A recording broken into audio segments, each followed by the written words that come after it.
me just briefly introduce, well, I try to be brief, but it doesn't like just it's say my going to be. name. Yeah. Dr. Pat Levitt. He's the Director of Developmental Neurogenetics Program and Institute for the Developing Mind at Children's Hospital at Los Angeles.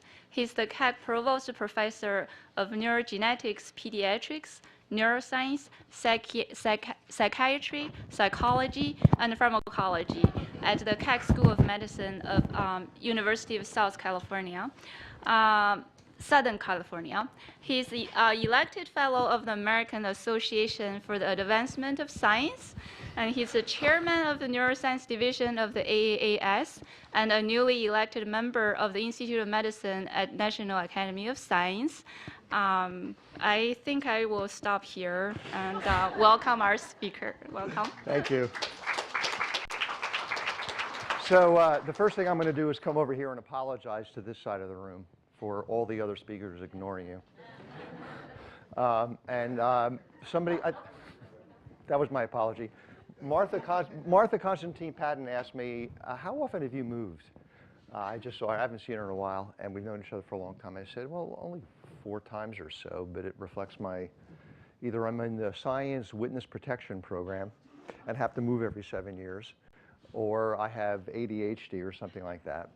And I certainly have been accused of having scientific ADHD because I've spent a lot of time and effort studying different mechanisms of development pertaining to circuit formation with a lot of different model systems, but I'm not going to talk about any of those today. Danny, I apologize. I'm not going to talk about the placental work or the social behavior heterogeneity work or the autism work or anything else like that. I'm going to talk about this word convergence, which now has a singular meaning, which is the convergence of biology and engineering and mathematics and computer science. But for the last 10 years or so, I've been thinking about it in a different way, which is, so let me get that phone, into this convergence of translating what we discover into what they do. They meaning policymakers, practitioners, and others who can really take what we're doing as scientists and make it meaningful. And so I'm going to tell a depressing story and then an optimistic story about my own travels in this domain. So I'm going to start with this. The headline is, Tennessee just became the first state that will jail women for the pregnancy outcome. Any of you see this story? Okay. To me, the most depressing part of this was right here. See this red here? If she uses illegal drugs during her pregnancy, she will be jailed and charged with a felony. And so why is that depressing to me? Anybody want to venture a guess? They never go to the doctor. They'll never get treatment. That's depressing. From a science perspective, why is this statement so troubling? What's that? We'll be with the babies from a neuroscience perspective. Because legal substances are more damaging to the fetus. Jack Shonkoff gets here. You get the dollar. Come on. Because legal substances are far worse in impacting brain development than illegal substances. I spent 15 years of my life doing work on prenatal cocaine exposure. I even got to the mechanism, Danny, where we showed that there's a critical period in prenatal development where if you're exposed to cocaine, your D1 dopamine receptors don't change in expression levels, they change in how they're trafficked to the membrane. And essentially those in that model system, they grow up and they're completely refractory to amphetamine response, et cetera, et cetera. D2 receptors not changed at all. We have all this. We had all the data from Yale and Case Western and Pittsburgh on the epidemiology, et cetera, et cetera. So this is a complete disconnect between a lot of science, not just our lab and our animal model, but there are 15 or 20 labs publishing 20 years worth of data and really agreeing with each other, which, as you know, is a hard thing to find in science. We even wrote a review on it, which I realize now is preaching to the choir. You know, Nature reviews neuroscience. Some people must have read it. Not really, not very well. 92 citations. Please read it and cite it. My H factor will go up. So what this is really, for scientists who are not just into scholarly pursuit of building knowledge, but in hoping that it gets translated in some way. This is really disconcerting. We even talked about some of the strategies in this paper about dealing with the policy and education components of prenatal drug exposure. And by the way, the majority of neurodevelopmental disorders are acquired, right? They're, we've heard about genetic disorders. They're rare. Those that are not rare with combination of common polymorphisms have environmental components that really drive that process. So I'm going to talk about the neural basis of advocacy failure, why anthropology, linguistics, and social science trumps the brain, written by Jack and Susan Bales, who's the head of Frameworks Institute. This is not a real book. This is my book.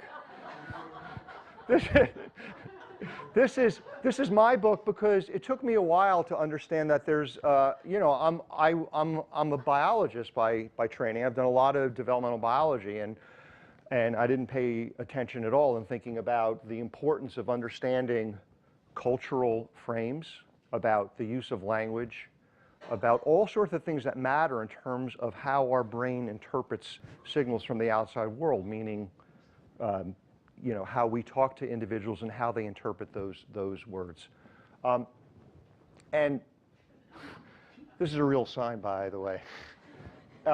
Getting us there in terms of scientists embracing this and working together in what I would call convergence. We're working with social scientists, cultural anthropologists, linguists, and others. It's not for everybody, but translation is really about this, I think, in terms of making an impact clinically. We heard a lot about that this morning. Does anyone know where this sign is from?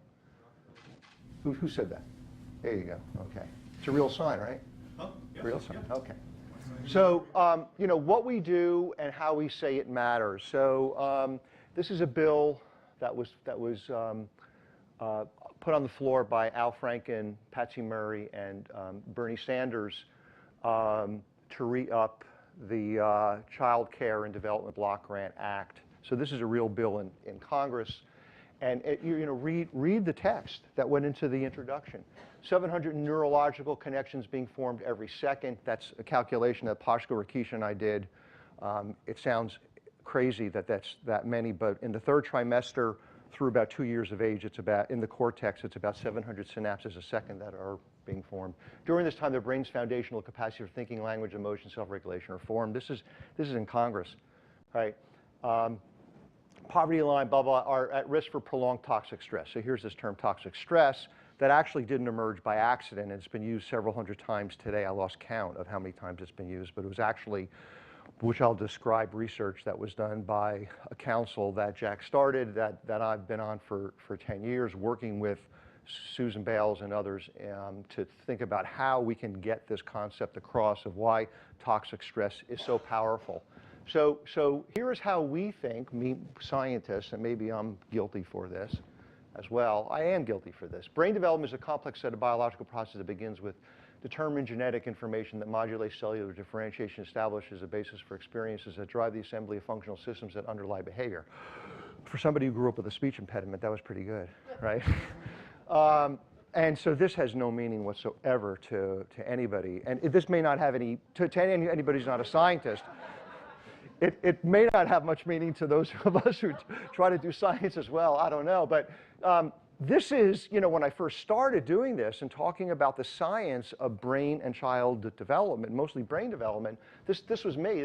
Brain development is complicated. Don't worry about the details. I'm here to tell you the important stuff, like early is important. And, that doesn't work because public policymakers and practitioners who are in the field doing clinical work want to know what the science says, right? And they have a right to know what the science says. So here's my own evolution. I gave talks in Washington in '96. More scientifically, there were some policy people there. I thought it was hot stuff because I thought, pretty good talks, and they applauded. That's about it, a few questions.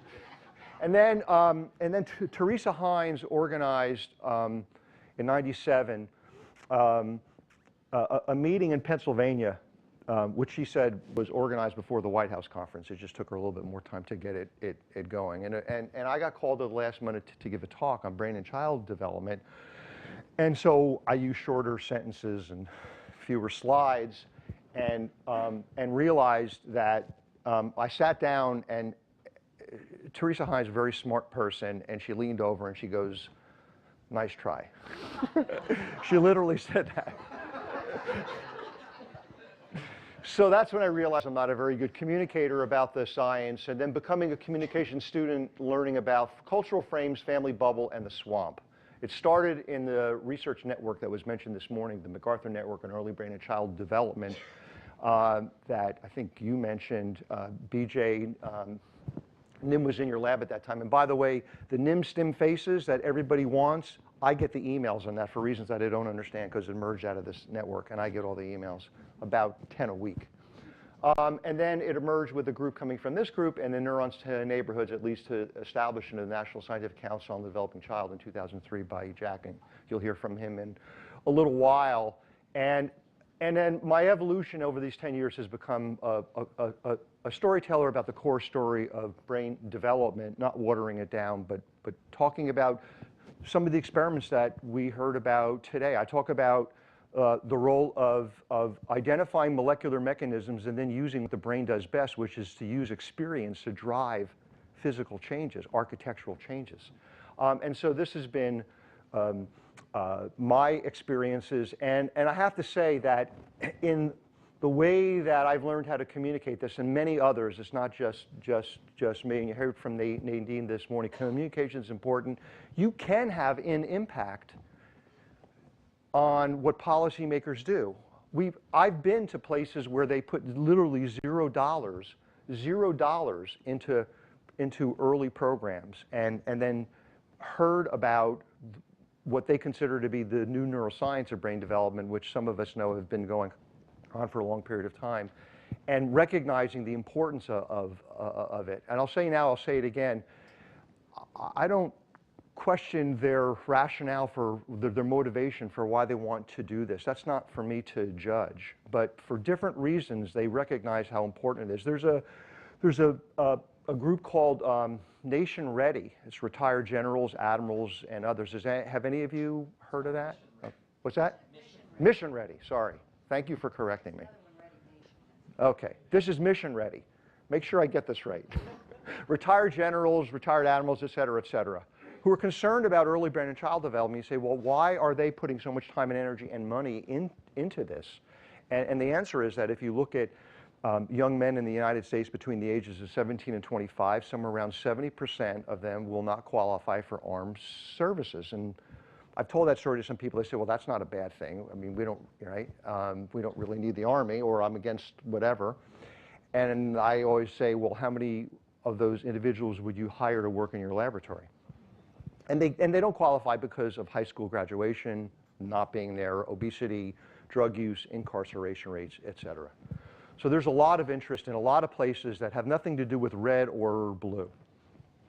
And here's the group now. I just wanted to mention that, and former members, and in particular, people, economists like Jim Heckman and Art Rolnick, who allowed us to capture the business community to talk about early brain and child development, and they have their own motivations for being interested in this. I gave a talk a few weeks ago in Florida where Rick Scott was there, really pushing economic development in Florida a lot, and it was all the business leaders in Florida who were really captured by this I think in a really serious way, that at least they're thinking about it and trying. Whether they all succeed or not at what they're trying to do in terms of investing more in early is another issue. So here's what the public sees regarding child development, and it's getting better, but you know, they see what are the ingredients: fate, free will, parents, genes, environment. They go and they all converge into something that they consider to be a black box, and they come out and you're either a successful child or you're an unsuccessful child. And that's not too far from the truth when you go in and talk about this for the first time. And what most of us, I'll just speak for myself, I think I'm smart. I'm not very smart. I have a granddaughter who's very smart. have failed to recognize is that there's a cultural swamp, meaning that there's a framework for how people hear what you say and then put it into that context. The family bubble, for example. Everything is the family's responsibility. Or, you know, I live next door to somebody who endured really serious problems growing up. They just are not rugged enough. Rugged individualism, which in deference to our Canadian friends, that's, you know, the foundations for this country and for the US in part is based on this idea of just fix yourself, right? Okay, so things that I found that mattered. I use a narrative around real scientific findings, and you can go to this website for the council, and you can see all sorts of things that have been written by that group. What you won't see is who the authors are, because it's really been quite, for me, an amazing experience in terms of a lot of really quality scientists on that list, members of the Academy and others, Heckman, a Nobel laureate, and Art Rolnick, head of research for the Minnesota Federal Reserve, participating in this process of writing all these things that now have been used quite a bit by the public to understand what the science says. And again, it's not changing the science, it's not watering it down, it's explaining it in a way that will be useful to those individuals. And when I go out and talk, it's talking about real data, and some of it I already mentioned, talk about work that was discussed today. I might talk about this paper that came out of John Gilmore's lab with Jay Geed, which is pretty striking finding. And I'm careful to talk about what socioeconomic status means. It's a reporter for a lot of other things going on, but this is brain growth over birth to 36 months, and it's pretty striking in terms of the differences, right? So we talk about some of the cellular work that's been done by a lot of people, Bruce McEwen's work in the non-human primate and many others in the rodent about early stressors and the impact that it has on brain architecture, et cetera, et cetera. And even about the epidemiological studies. We heard this morning about the retrospective ACE study. There's the Dunedin study that's now going on its 30th year, I think, prospectively following something like 85% of the individuals who started, where we now know that early on we can measure all of these disruptive functions of the brain that leads to behavioral liability for behavioral disinhibition, childhood disruptive disorders, externalizing behaviors. And then when you look at this prospective data, it fits quite well with the larger retrospective data sets that show that increased liability for smoking, alcohol dependence, incarceration, drug use, mental and physical illnesses. We've all talked about that, so I can move on, so you've heard about this. So there's epidemiology, there's also basic science that you can integrate in talking about this in ways that they're quite responsive. So the core story is really a testing of the metaphors that were used by the linguists and cultural anthropologists to say, you know, that phrase you use all the time to your experts doesn't really work very well when you talk to people who are not scientists. So this is the core story. Child development is the foundation for prosperous communities. That comes from economists. That's the science of what economists have told us in terms of human capital formation and why development matters so much when you do measures like long-term impact on personal wealth, credit ratings, all sorts of stuff that we don't think about in terms of brain development, but which communities and policymakers care about quite a bit. Brain architecture is built over time. I remember 2 years worth of going through 200 words or 200 phrases for brain development, none of which were very salient until we got to brain architecture, and this idea that early skills are built first because simple circuits are built first. That's how the brain is built over time. Genes and experience build brains. We've already heard about serve and return, which is an incredibly effective way of talking about environment of relationships mattering in terms of child development and its impact on the brain, because after all, social engagement, like binocular vision, is an experience that drives the development of circuits. We're just trying to figure out how that works at a mechanistic level to the same depth that we can understand what Mark just talked about in terms of binocular vision to development. And then talking about things like executive function and coming up with a metaphor like our air traffic controller. Because executive functions are so important early on in predicting problems that may occur later, and that they're particularly vulnerable to early adverse experiences. And then toxic stress, you've heard there were battles in that room. I thought would have to separate, I can say this in public, separate Megan Gunner and Judy Cameron, because they were going at it in terms of whether this was a term that was going to be inflammatory, right, or whether it was really reflecting the science. And Bruce McEwen was the peacemaker. But there were a lot of us. It took 2 years to basically come up with this term, which didn't exist until we finally agreed to somewhat disagree, but then agree mostly on how we were going to use it. Learning to deal with stress is an important part of healthy development. When experiencing stress, the stress response system is activated. The body and brain go on alert. There's an adrenaline rush, increased heart rate, and an increase in stress hormone levels. When the stress is relieved after a short time, or a young child receives support from caring adults, the stress response winds down and the body quickly returns to normal. In severe situations, such as ongoing abuse and neglect, where there is no caring adult to act as a buffer against the stress response stays activated. Even when there is no apparent physical harm, the extended absence of response from adults can activate the stress response system. Constant activation of the stress response overloads developing systems, with serious, lifelong consequences for the child. This is known as toxic stress. Over time, this results in a stress response system set permanently on high alert. In the areas of the brain dedicated to learning and reasoning, the neural connections that comprise brain architecture are weaker and fewer in number. Science shows that the prolonged activation of stress hormones in early childhood can actually reduce neural connections in these important areas of the brain at just the time when they should be growing new ones. Toxic stress can be avoided if we ensure that the environments in which children grow and develop are nurturing, stable, and engaging. So, when you talk about changes in neural connections, and then you talk about things like amblyopia and binocular development, and then start talking about social, emotional, and executive function systems, it becomes real biology to those who are not biologists. And so it was important to go through that 2-year process, because not all stress is bad. And when we started talking about, early stress, it was not going over very well, because people would say, well, not all stress is bad. I remember standing up in 3rd grade, or my child stands up in 3rd grade and they get all sweaty and they can't deal with it, et cetera, et cetera. So this taxonomy of positive, tolerable, and toxic stress becomes very important to be able to differentiate and titrate experiences, like we heard about this morning, in a very precise way. And imprecision, at least I found, in terms of translating this, is really not good. The other thing that we've sort of struggled with is this idea of individual differences, particularly in the cultural context of rugged individualism. And this is where science and culture clash in a big way. So resilience, what's it all about? Why is it that some kids turn out okay, you think, and others don't? Easy.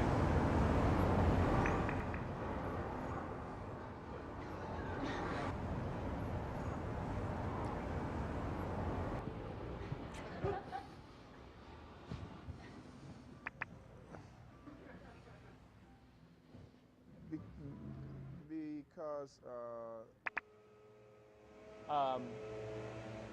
well? That's a pretty deep question. That's a loaded question. That is an interesting question. That's a great question. The difference between a child who turns out well and a child who doesn't turn out well is what? I think a lot of it has to do with the parents. I think it has a lot to do with the family. The majority of it comes from their parents. Parents, all falls back on their parents. If there's a mom and dad, hopefully. So much of it starts at home. I think it goes back again to family. They only had one parent, or their parents were divorced. Sometimes there's no father. They do come from parents. I feel like it has to reflect on the parents. How do the genetics and the environment, you made this sort of gesture with your hands. Like can you put that into words? Not really. Your biology. Part of it's in the gene. Whole nature versus nurture. Cellular karma, what genes they inherit. But I do lean towards the nurture side more. I think to a point, if you have screwed up parents, you're going to have screwed up kids. Just their biology just makes them who they are. But again, I also think a little bit it might have to do with just who they are naturally. Having good genes from the mother and the father. Sometimes I actually think it's just meant to be. So how would you explain, a situation where someone, has parents who are neglectful and make them turn out okay? I guess it just, I guess it just depends on your own personality and whether or not you're born with like a sort of optimism or pessimism, that sort of thing. For me, I just think it means they've grown up being true to themselves. Discipline. Okay. Hard work. It's kind of, I think it's all a part of the, attitudes and temperaments. The failures are those that choose to fail. They have a positive attitude on life and they're trying to go up. If you have created the mentality of a strong child, the child is not going to let anything that's bordering it stop it from progressing. It takes a personal determination. Have you ever heard about resilience in childhood? What do you think that would mean? Resilience? Effort. You know right from wrong. It's a choice they make, I think. Willpower seems to have a lot to do with it. You got to believe in yourself. How they're able to stand up against things that happen to them. If you're strong, if your matrix is strong, not in the movie sense. Those who choose to fail. You can choose to fail. I just think it's all choices. I mean, really and truly, I just think it's a choice.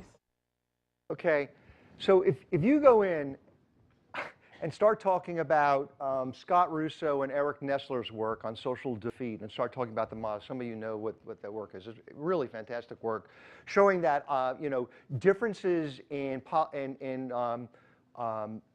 peripheral T cells, just the numbers and the amount of IL-6 that's produced in the resilient animals versus those that are sensitive to a social defeat paradigm, that there's a biological construct and that you can change that, right? That in the construct of what most people think about in terms of it's the family or the individual, going in and talking about the biology or going in and talking about programs even or interventions, at least from my perspective, that's why I had that experience in 1997 and continued to have it for a while. And I thought I was a pretty good communicator. I won teaching awards, et cetera. I sucked. I was awful at it. So here is a focus group that Frameworks did for the council. The question is, why do some children do well even under difficult circumstances? Even if the child is having problems at home, at least the child can go to school knowing that this child is going to be exposed to a positive influence.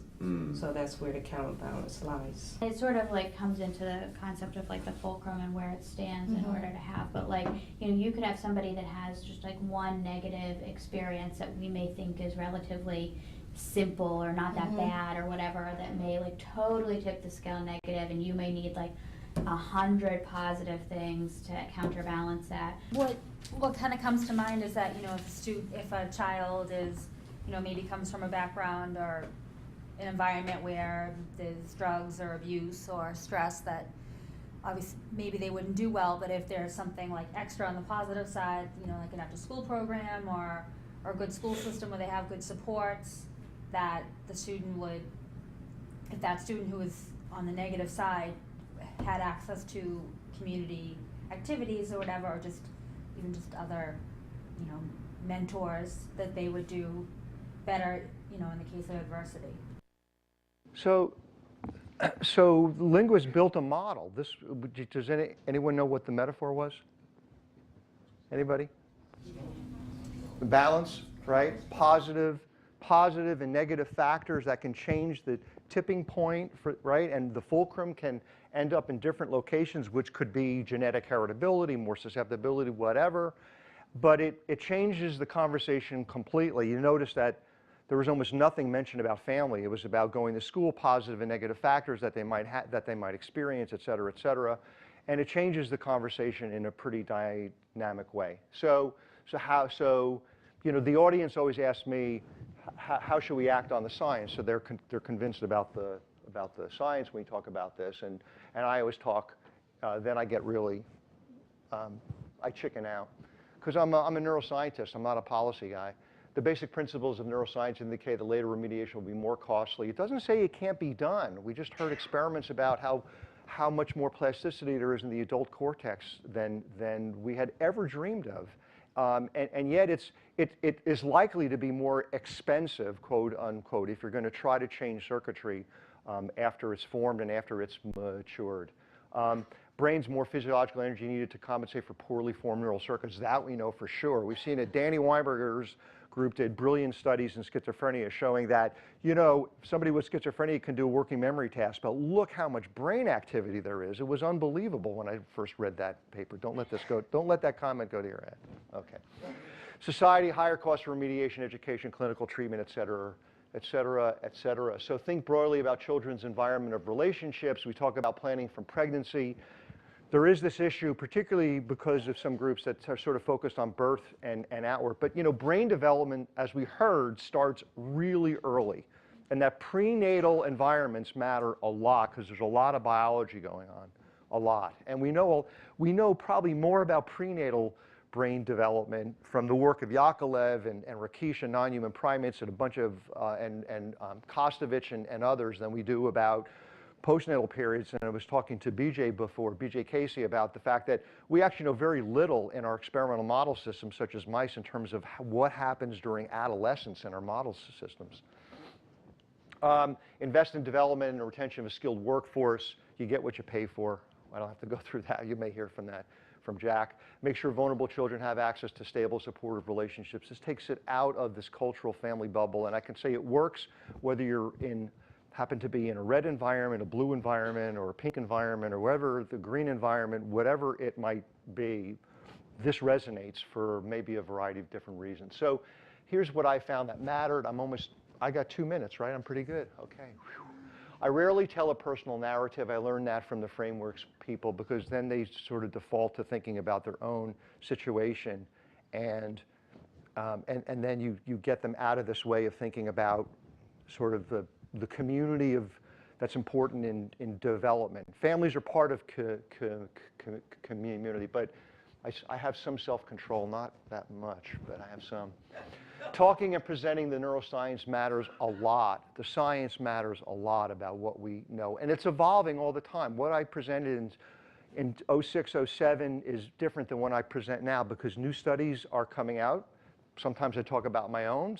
Sometimes most of the time I talk about other laboratories' work. I don't provide specific policy recommendations, but I do make some other statements because I'm not a policy expert. And I think that as a neuroscientist, having a policy person tell me about brain development in very specific ways and what I should be looking at would irritate me just the way that I would irritate them.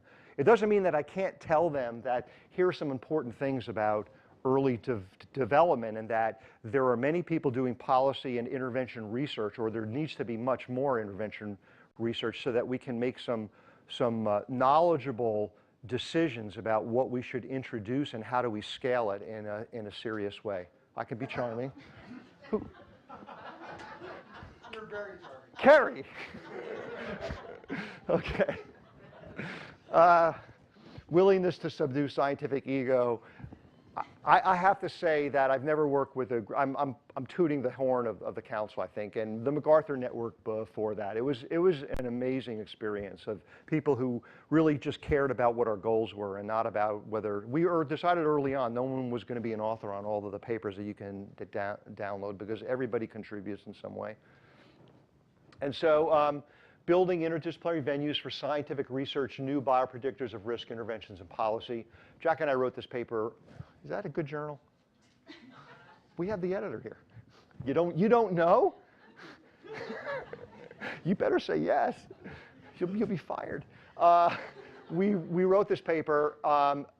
So we know a lot of neuroscience. We know a lot of other things. We're not there yet. There's a lot to be discovered. But moving from why to what and how, I think, is really important. And this is what I mean by convergence, that bringing groups together, individuals together with different expertise, can actually work and translate what we have done. And maybe I won't have to deal with the disappointment of reading about that new law in the state of Tennessee and all the work, all the science that they have ignored. By the way, I lived in Tennessee for 7 years.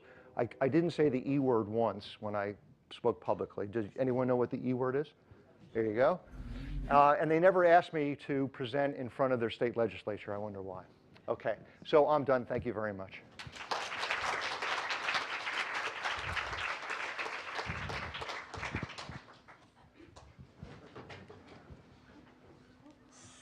So I don't think we have time for questions. Well, yeah.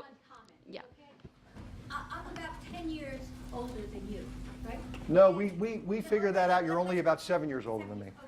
But I have been through the Carter Foundation. I was served on the board for Child Health and Human Development. There's a whole institute for child health and human development. Yes, there is. I hate to tell you what they're spending most of their money on. No, I you can haven't tell looked me. recently. You know, it's fine to give these talks, but how in the world Which talks? talks about what basic science can do? Right. Right? But what do you do about it? I mean, I just basically gave up. I went back and dealt with my lab. So I can tell. Well, you'll may hear more about it for this last talk of the afternoon. But I can tell you that in my own experiences of going into states, and I do a lot. I spend about 10% of my time doing policy work, going and giving talks, et cetera, et cetera. It matters a lot, Martha. I just think that we've been doing it for a long time, not very well, or we haven't been doing it at all. Where scientists talk to each other, but haven't really talked in a way to those people who are in position to make important decisions about communities. I think we should recognize that we just haven't done it very well, and we're getting better at it. But scientists can talk till they're hoarse. And unless you get an institution of government really devoted to it, and I don't know if things have changed, but I give a lot of time to child health and human development.